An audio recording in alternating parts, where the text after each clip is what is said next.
ప్రతిరోజు మనం ఎన్నో సందర్భాల్లో మాట్లాడుతూ ఉంటాం. ఒక్కోసారి క్వెషన్ చేస్తాం, ఒక్కోసారి స్టేట్మెంట్ చెప్తాం, ఒక్కోసారి చాలా ఎగ్జైట్మెంట్‌లో మాట్లాడతాం, ఒక్కోసారి చాలా బాధగా మాట్లాడతాం, ఒక్కోసారి చాలా కోపంగా మాట్లాడతాం. ఇలా అన్ని సందర్భాలలో మన వాయిస్ అంటే మన టోన్ ఒకే విధంగా ఉండదు.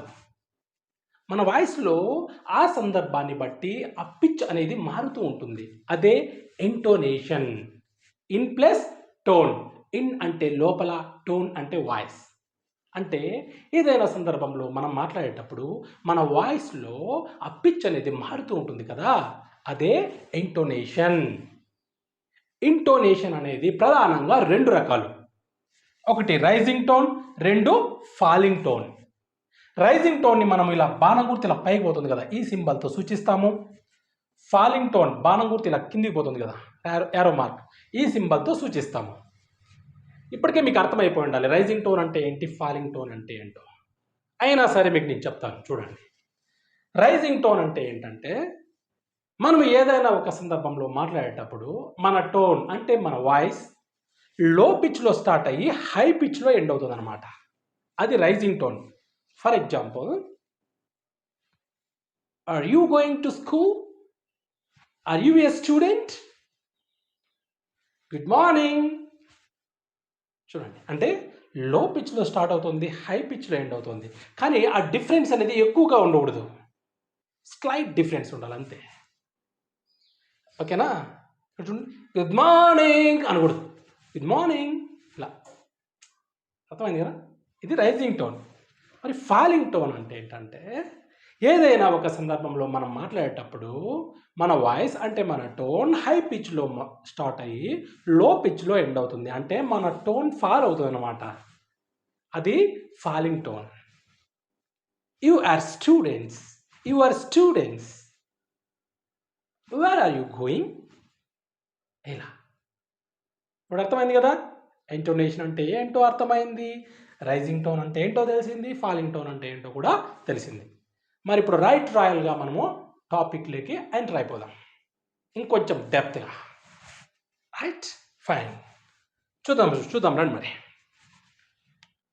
ఇప్పుడు రైజింగ్ టోన్లో ఏమేమి వస్తాయో చూద్దాం. ఫస్ట్ మీకు తెలుసు కదా, క్వశ్చన్ అనేది 2 రకాలు. WH question, yes or no type question కదా. WH క్వశ్చన్ అంటే ఏంటి? ఏ క్వశ్చన్ అయితే W లేదా హెచ్తో స్టార్ట్ అవుతుందో దాన్ని WH క్వశ్చన్ అంటాం. How are you, who are you, where are you going, ఇలా. ఎస్ఆర్ నో టైప్ క్వశ్చన్స్ అంటే ఏంటి? ఎస్ఆర్ నో టైప్ క్వశ్చన్స్ ఎప్పుడు కూడా మనకి హెల్పింగ్ వర్బ్తో స్టార్ట్ అవుతాయి. Am, is, are, was, were, do, does, did, have, has, had, ఇలా. ఈ టైప్ ఆఫ్ క్వశ్చన్స్కి ఆన్సర్ అనేది 2 పదాల మధ్యలో మాత్రమే ఉంటుంది. ఈదర్ ఎస్ ఆర్ నో అని మాత్రమే చెప్తాం. ఎస్ అయితే ఎస్ అని చెప్తాం, నో అయితే నో అని చెప్తాం. Have you taken your breakfast? Yes, లేదంటే నో. కాబట్టి వీటిని ఎస్ఆర్ నో టైప్ క్వశ్చన్స్ అంటాము. ఈ ఎస్ఆర్ నో టైప్ క్వశ్చన్స్ మనం ఎప్పుడు కూడా రైజింగ్ టోన్లో చెప్పాలి. అది ఎస్ఆర్ నో టైప్ క్వశ్చన్స్ ఎప్పుడు కూడా రైజింగ్ టోన్లో చెప్పాలి. Is he coming? Is he coming? No. Is he coming? అట్లా. Are you going to college? Have you taken your breakfast? Have you completed your work? ఇట్లా rising టోన్లో చెప్పాలి. దేన్ని? Yes or no type questions. Next, statements used as questions. మీకు types of sentences తెలుసు కదా. Statement అంటే assertive sentence, దాన్ని declarative sentence అని కూడా అంటారు. Number 2 interrogative sentence, number 3 imperative sentence, number 4 exclamatory sentence. మరి స్టేట్మెంట్ అంటే ఏంటి? It is a group of words, it has complete sense, it ends with full stop. మనకు తెలుసు కదా. స్టేట్మెంట్ అంటే ఒక ధృవీకరణ వాక్యము, ఇందులో సబ్జెక్ట్ ప్రెడికేట్ ఉంటుంది, ఇది ఫుల్ స్టాప్తో ఎండ్ అవుతుంది, ఇది పూర్తి అర్థాన్ని ఇస్తుంది. ఇది మనకు తెలుసు, ఇది దాని డెఫినేషన్. కానీ ఇక్కడ ఏమంటున్నాం మనము? Statement used as a question అంటున్నాం మనం. స్టేట్మెంట్ని క్వశ్చన్గా యూజ్ చేసినప్పుడు దాన్ని రైజింగ్ టోన్లో చెప్పాలి. గుర్తుపెట్టుకోండి, మైండ్లో పెట్టుకోండి, బాగా వినండి. ఫస్ట్ ఎప్పుడు కూడా సింపుల్గా చెప్పాలి, మాకు షార్ట్గా కావాలి, పెద్ద పెద్ద ఉద్యోగం మాత్రం వచ్చేయాలంటే కుదరదు. ఎందుకు చెప్తున్నానో దయచేసి అర్థం చేసుకోండి. ఓకేనా? ఎందుకంటే మనకి అరే స్టేట్మెంట్ యూజ్ చేసి క్వశ్చన్. ఇప్పుడు నేను దాన్ని క్లియర్గా చెప్తాను. ఇప్పుడు Rama is a good boy. రాముడు మంచి బాలుడు. అందులో ఏమైనా డౌట్ ఉందా? లేదు. అది స్టేట్మెంట్ కదా. కానీ ఇప్పుడు వాయిస్లో మార్పు వస్తుంది చూడండి. Rama is a good boy, రాముడు మంచి బాలుడా. సెంటెన్స్ ఏం మారలే, వర్డ్స్ అన్నీ అలాగే సీక్వెంట్గా అలాగే వస్తున్నాయి. కానీ మన వాయిస్ మారుతుంది అనమాట, మన టోన్ మారుతుంది కదా. కాబట్టి అప్పుడు స్టేట్మెంట్ని మనం ఇక్కడ క్వశ్చన్గా మార్చేస్తున్నాం. కాబట్టి దీన్ని మనం statement use as a question అన్నప్పుడు దాన్ని రైజింగ్ టోన్లో చెప్పాలి. Okay, Rama is a good boy, రాముడు మంచి బాలుడా. She is a singer. Statement. She is a singer, ఆమె గాయన. క్వశ్చన్. కాబట్టి ఇది రైజింగ్ టోన్లో చెప్పాలి. యు ఆర్ స్టూడెంట్స్, మీరు విద్యార్థులు. స్టేట్మెంట్. యు ఆర్ స్టూడెంట్స్, మీరు విద్యార్థులు. అదొక స్టేట్మెంట్. కానీ స్టూడెంట్స్ బాగా అల్లరి చేస్తున్నారు టీచర్ వచ్చేటప్పటికి. అప్పుడు టీచర్కి కొంచెం బాధ అనిపించి, యువర్ స్టూడెంట్స్, మీరు విద్యార్థుల మీరు ఇలా అంటుంటారు కదా. అంటే వాయిస్ని బట్టి అది ఒక క్వశ్చన్ మార్క్ వచ్చేస్తుంది కదా. కాబట్టి స్టేట్మెంట్స్ యూజ్డ్ యాజ్ క్వశ్చన్స్ అన్నప్పుడు రైజింగ్ టోన్లో చెప్పాలి. Next, request. రిక్వెస్ట్ సెంటెన్స్ రాయడమే కాదు, మన వాయిస్లో కూడా రిక్వెస్ట్ చేసుకుంటున్నారనే విషయం తెలియాలి అన్నమాట. కాబట్టి రిక్వెస్ట్ని మనం ఎప్పుడు కూడా రైజింగ్ టోన్లో చెప్పాలి. Open the window please. Open the window please. ఏమ్రా ఎగతాళి చేస్తున్నావు, రిక్వెస్ట్ చేసుకుంటున్నావు, ఎగతాళి చేస్తున్నావు నువ్వు అంటారన్నమాట. Open the window please. Give me open please. Give me open please. నేమో బో, give me open please. Okay, take this. అర్థమైందా? Help me please. రైజింగ్ టోన్లో చెప్పాలి. రిక్వెస్ట్ ఎప్పుడు కూడా మనము రైజింగ్ టోన్లో చెప్పాలి. Next question sir, next one. WH questions showing politeness, friendliness and personal interest. ఇప్పుడు WH క్వశ్చన్నే మనము మన వాయిస్లో చెప్పేటప్పుడు రెండు రకాలుగా చెప్పచ్చు. రైజింగ్ టోన్లో చెప్పచ్చు, ఫాలింగ్ టోన్లో కూడా చెప్పచ్చు. కానీ ఈ WH క్వశ్చన్ అంటే W లేదా హెచ్తో స్టార్ట్ అయితే దాన్ని WH క్వశ్చన్ అన్నాం కదా. How are you, who are you, where are you going, ఇట్లా. కానీ దీని తర్వాత పొలైట్నెస్తో అడిగినప్పుడు ఈ క్వశ్చన్స్, సమ్ పర్సనల్ ఇంట్రెస్ట్తో ఫ్రెండ్లీగా ఇలా అడిగినప్పుడు వీటిని రైజింగ్ టోన్లో చెప్పాలి. ఓన్లీ WH క్వశ్చన్ అయితే ఫాలింగ్ టోన్లో చెప్పాలి. ఆ డిఫరెన్స్ అంటే ఉండొచ్చు, చెప్తాను చూడండి. ఇప్పుడు what is your name my child. ఇప్పుడు ఒక పిల్లడు అలా పోతున్నాడు. What is your name, right, falling tone. What is your name my child. ఓ, అంకుల్ చాలా ప్రేమతో అడుగుతున్నాడు, చెప్తాం. రైజింగ్ టోన్లో చెప్పాలన్నమాట. ఇది రైజింగ్ టోన్లో చెప్పాలి.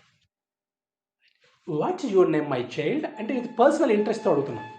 ఇప్పుడు మీరు అలా వెళ్తున్నారు, మీ సార్ కనపడారు మీకు, మీరు అడుగుతున్నారు, వేర్ ఆర్ యూ గోయింగ్ అంటారా, where are you going sir అంటారా. అంటే లాస్ట్లో ఏదైనా ఒక వర్డ్, ఆ క్వశ్చన్లో లాస్ట్లో ఏదైనా ఒక వర్డ్, ఆ పొలైట్గా కానీ పర్సనల్ ఇంట్రెస్ట్తో కానీ ఇలా ఫ్రెండ్లీనెస్ కానీ ఏదైనా ఒక వర్డ్ అలా చేరిస్తే మనం లాస్ట్లో అది WH question showing politeness, friendliness, personal interest కిందకి వస్తుంది అనమాట.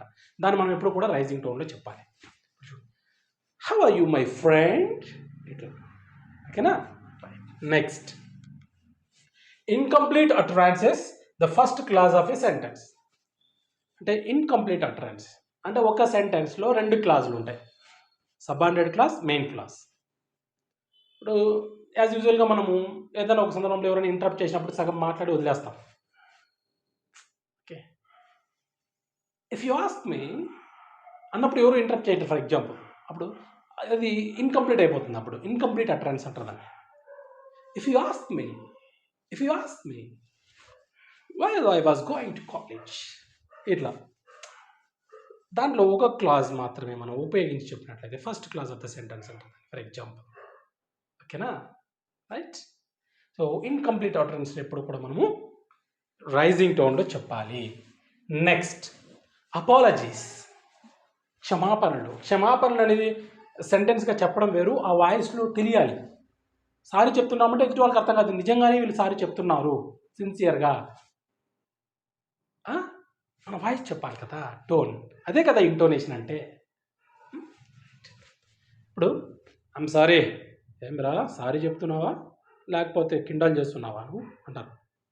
I'm sorry, I'm extremely sorry. ఇట్లా అపాలజీ ఎప్పుడు కూడా మనము రైజింగ్ టోన్లో చెప్పాలి. Next, encouraging statements. ఇప్పుడు మీ బ్రదర్స్, మీ సిస్టర్స్, లేకపోతే మీ ఫ్రెండ్స్ ఎవరైనా సరే ఏదైనా ఒకటి సాధించారు, వాళ్ళని ఎంకరేజింగ్గా చేయడానికి ఏదో చెప్తుంటాం కదా, keep it up, go head, carry on, ఇలా చెప్తుంటాం కదా. వీటిని ఎప్పుడు కూడా మనం రైజింగ్ టోన్లో చెప్పాలి. ఇలా keep it up, very good, go head. అంతేగాని కీప్ ఇట్ అప్, సర్లే బా చూసినాము అన్నట్టు చెప్పకూడదు. మనం keep it up, very good, super, ఇట్లా చెప్తుంటాం కదా మనము. Keep it up, carry on, go head. ఇవి ఎంకరేజింగ్ స్టేట్మెంట్స్ అనమాట. వీటిని మనం ఎప్పుడు కూడా రైజింగ్ టోన్లో చెప్పాలి. నెక్స్ట్, సజెషన్స్, సూచనలు చేస్తుంటాం కదా, సలహాలు సూచనలు ఇస్తుంటాం కదా, ఇవి ఎప్పుడు కూడా మనం రైజింగ్ టోన్లో చెప్పాలి. ఇప్పుడు హెల్ప్ ద పువర్ అనాలి. హెల్ప్ ద పువర్, నా ఇష్టం ఉంటే చేస్తా లేకపోతే లేదంటాడు. అంటే సూచన ఎప్పుడు కూడా, సజెషన్ అనేది ఎప్పుడు కూడా రైజింగ్ టోన్లో చెప్తే బాగుంటుంది. అంటే చూడండి, help the poor, stop smoking, stop smoking, నా ఇష్టం, స్టాప్ స్మోకింగ్. ఓ, స్మోకింగ్ స్టాప్ చేస్తే బాగుంటుంది మనం ఆలోచిస్తారు వాళ్ళు కూడా అట్లా. కాబట్టి సజెషన్స్ని ఎప్పుడు కూడా మనము దేంట్లో చెప్పాలి, రైజింగ్ టోన్లో చెప్పాలి. Next, greetings. మీకు గ్రీటింగ్స్ అంటే నాకు ఫస్ట్ గుర్తొచ్చేది ఏంటంటే, చిన్నప్పుడు స్కూల్కి వెళ్ళినప్పుడు స్టార్టింగ్లో ఆ పిల్లలు ఏమంటారంటే, ఏమంటారు చెప్పండి, గుడ్ మార్నింగ్ సార్ అంటారు. తెలియదా, out of ignorance, right, innocence. అది ఎలా చెప్పాలి గ్రీటింగ్ ఎప్పుడు కూడా, good morning, good evening, happy birthday to you. ఇలా ఫ్రెండ్కి బర్త్డేకి వెళ్ళారు మీరు, తను గ్రీట్ చేస్తున్నారు, ఓకేనా, అప్పుడు హ్యాపీ బర్త్డే టు యూ అని చెప్తారా, హ్యాపీ బర్త్డే టు యూ, ఇది బాగుంటుంది, రైట్. హ్యాపీ న్యూ ఇయర్, ఇలా, ఓకేనా. గ్రీటింగ్ ఇప్పుడు కూడా మనం రైజింగ్ టోన్లో చెప్పాలి. నెక్స్ట్, ఫాలింగ్ టోన్లో ఏమేమి వస్తాయో చూద్దాం. ఇప్పుడు రైజింగ్ టోన్ అయిపోయింది కదా, ఫాలింగ్ టోన్లో ఏమేమి వస్తాయో చూద్దాం. ఓన్లీ స్టేట్మెంట్ గుర్తుపెట్టుకోండి. ఇంతకుముందు చెప్పింది statement use as a question, అందుకే జాగ్రత్తగా వినండి అని చెప్పింది నేను, ఊరికే కాదు. కన్ఫ్యూజన్ లేకుండా వినాలి అంటే జాగ్రత్తగా మీరు నిశితంగా పరిశీలిస్తూ వినాలి మీరు, సరేనా. రైట్. స్టేట్మెంట్, ఓన్లీ స్టేట్మెంట్ వచ్చింది అనుకోండి, అప్పుడు దాన్ని మనం ఎప్పుడు కూడా ఫాలింగ్ టోన్లో చెప్పాలి. The box is empty, she is a singer, she is a singer, okay. He is a teacher, they are cricketers. ఇట్లా అంటే హై పిచ్లో స్టార్ట్ అవ్వాలి, లో పిచ్లో ఎండ్ అవ్వాలి. స్టేట్మెంట్స్ని ఎప్పుడు కూడా, ఓన్లీ స్టేట్మెంట్స్ని ఎప్పుడు కూడా మనం ఫాలింగ్ టోన్లో చెప్పాలి. Next, WH questions, only WH questions అని చెప్పేది. అప్పుడు పొలైట్నెస్, ఫ్రెండ్లీనెస్ అది వేరు, అది రైజింగ్ టోన్. ఇది ఓన్లీ WH క్వశ్చన్స్. మామూలుగా how are you, who are you, where are you going, ఇలా, right. Where is your friend, only WH questions ఎప్పుడు కూడా మనము దేంట్లో చెప్పాలి, ఫాలింగ్ టోన్లో చెప్పాలి. Next, commands or orders. కమాండ్స్ని కానీ ఆర్డర్స్ని కానీ ఎప్పుడు కూడా మనము దేంట్లో చెప్పాలి, ఫాలింగ్ టోన్లో చెప్పాలి. సిట్ డౌన్ అంటాం, సిట్ డౌన్ అనకూడదు, SIT down.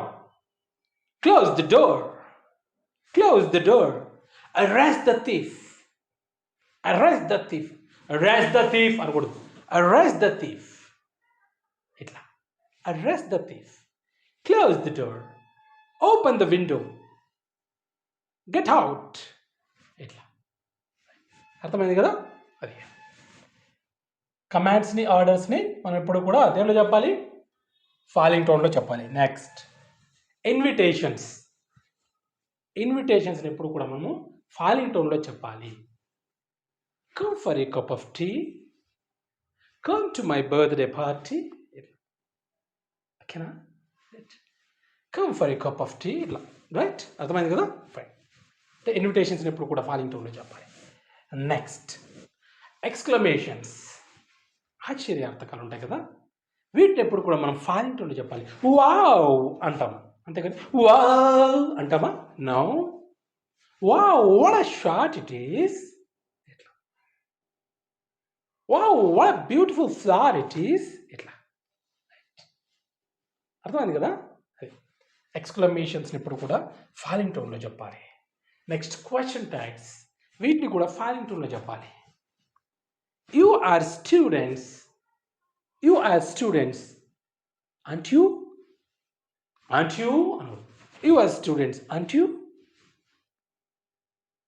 He is a doctor, isn't he. ఇట్లా. He is a doctor, isn't he. You are a doctor, aren't you. They are children, aren't they. ఇట్లా. అర్థమైంది కదా. క్వశ్చన్ ట్యాగ్ని ఇప్పుడు కూడా దేంట్లో చెప్పాలి మనము? ఫాలింగ్ టోన్లో చెప్పాలి. సో అర్థమైంది అనుకుంటాను. నాకు బాధ ఏంటంటే, చూడండి, నచ్చితే లైక్ కొట్టండి, షేర్ చేయండి. మీరు లైక్ కొడితే ఇంకా నాకు కొంచెం అది బూస్ట్ అప్ అనమాట. ఇంకా కొంచెం నెక్స్ట్ చెప్పే క్లాస్ ఇంకా బాగా చెప్పాలి అని నాకు కొంచెం ఉత్సాహం వస్తుంది కదా. మీరు కూడా నన్ను ఎంకరేజ్ చేసినట్టు, లైక్ కొడుతున్నారంటే మీరు నన్ను ఎంకరేజ్ చేస్తున్నారు, ఇంకా చెప్పండి మీరు ఎఫెక్టివ్గా అని కదా. ప్లీజ్, ఓకేనా. Thank you so much.